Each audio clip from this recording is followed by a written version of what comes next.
রুশ ক্রোধের আগুনে ছাই হয়ে গেল ইউক্রেনকে দেয়া আমেরিকার F-16 যুদ্ধবিমান। এ যেন পুতিনের অন্যরকম প্রতিশোধ। কয়েকদিন আগে রুশ তেলবাহী ট্যাঙ্কার জব্দের প্রতিশোধ ঘুরিয়ে নিলেন ভ্লাদিমির পুতিন। রুশ স্থাপনায় হামলা করতে এসেছিল আমেরিকা নির্মিত F-16 যুদ্ধবিমান, কিন্তু ফিরে যেতে দেয়নি রুশ বাহিনী। রুশ S-300 বিমান প্রতিরক্ষা ব্যাটারির মাধ্যমে ভূপাতিত করা হয় সেটিকে। স্থানীয় সময় রোববার এমনটা দাবি করেছেন একজন রুশ কমান্ডার।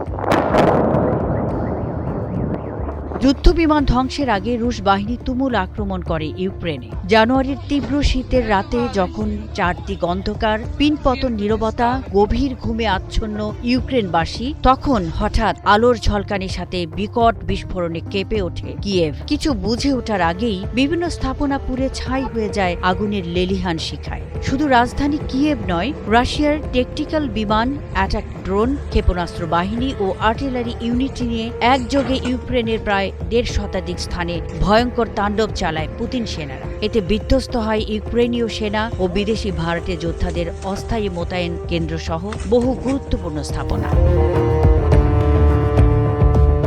বিভিন্ন ফ্রন্টে বীরত্বের সাথে লড়াই করে ইউক্রেনকে এক প্রকার কোণঠাসা করে রেখেছে রুশ সেনারা। শত্রুপক্ষকে আরও বেকায়দায় ফেলতে মিসাইল ও ড্রোনের সাহায্যে ইউক্রেনের 149 স্থানে একযোগে হামলা চালিয়েছে মস্কো। হামলায় মারাত্মকভাবে ক্ষতিগ্রস্ত হয়েছে কিয়েভের বিদ্যুৎ ও তাপ সরবরাহ ব্যবস্থা। ফলে শীতের মধ্যে হাজার হাজার মানুষ বিদ্যুৎ ও গরমের সুবিধা থেকে বঞ্চিত হচ্ছেন।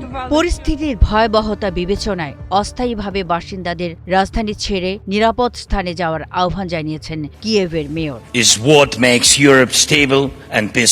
এদিকে ইউক্রেন পরিচালিত মার্কিন F-16 যুদ্ধবিমানকে গুলি করে ভূপাতিত করেছে রাশিয়ার S-300 বিমান প্রতিরক্ষা ব্যাটারি। এমনটা দাবি করেছেন একজন রুশ কমান্ডার। রাশিয়া 1 টিভিতে সম্প্রচারিত সাক্ষাৎকারে ওই রুশ কমান্ডার বলেন, আমেরিকার দেয়া বিমানটি ছিল তার ইউনিটের সবচেয়ে আকর্ষণীয় টার্গেট। তিনি আরও বলেন, মার্কিন F-16কে লক্ষ্য করে 2টি ক্ষেপণাস্ত্র নিক্ষেপ করে রুশ ব্যাটারি। প্রথমটি বিমানটিকে ক্ষতিগ্রস্ত করে এবং দ্বিতীয়টি চূড়ান্ত আঘাত হানতে সক্ষম হন তারা। রুশ কমান্ডার বলেন, অভিযানটির প্রস্তুতি নিতে অনেক সময় লেগেছে। এই বিমানগুলো ধ্বংস করার মধ্য দিয়ে আমেরিকার গর্ব মাটির সাথে মিশে গেছে বলেও মন্তব্য করেন তিনি। ওই কমান্ডারের মতে, শত্রুরা গর্ব করে বলেছিল ওই বিমানগুলো ধ্বংস হবার নয়, তবে অন্যগুলোর মতোই আকাশ থেকে পড়ে গেছে আমেরিকার F-16।